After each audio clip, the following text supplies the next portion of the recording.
for reaction from the scene and inside the Trump campaign. Let's bring in our chief election and campaign correspondent, Robert Costa, and congressional correspondent, Scott MacFarlane. Scott, you were there when the gunshots rang out. I know you witnessed that carnage up close. You had to take cover yourself. What can you tell us tonight? Let's start with the scene of this crime, Nora. It is untouched, almost frozen in place. They have kept so many things that were there in place as the FBI leads this investigation. When they evacuated us out of there just 5 or 10 minutes after the shooting, they said, leave your stuff behind, get out.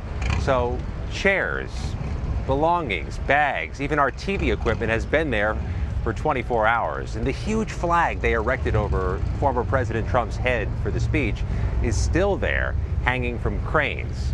Nora, people ran as fast as they could for the perimeter, but now the FBI is on site for what may be a very slow and meticulous, unique criminal investigation in American history.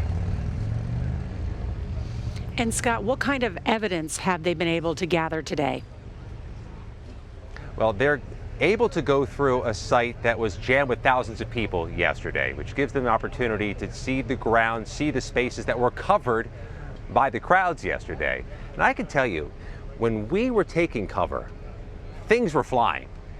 Tables, equipment, bags. We were jumping off the rafters where the media was standing, looking for cover wherever we could find it.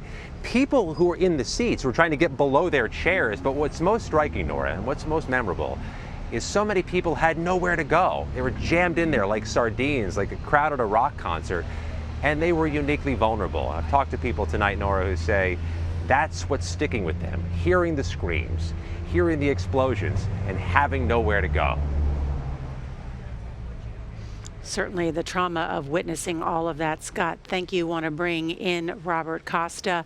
Robert, the former president heading here to Milwaukee tonight. He says he doesn't want a change in the schedule, but of course they are stepping up security. What do you expect when we see Donald Trump again?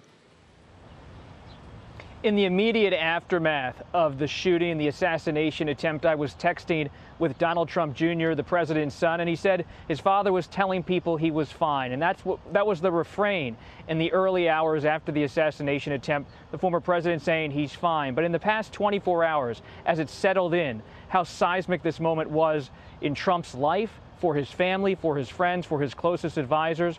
According to people who have spoken directly with him, he's been contemplative about this moment, about how he was perhaps an inch or two away, maybe even less, from having his life ended.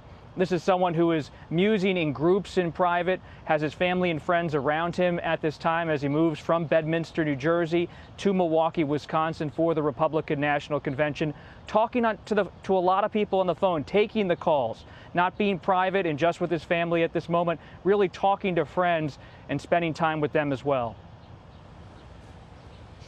Robert Costa, thank you for that new reporting.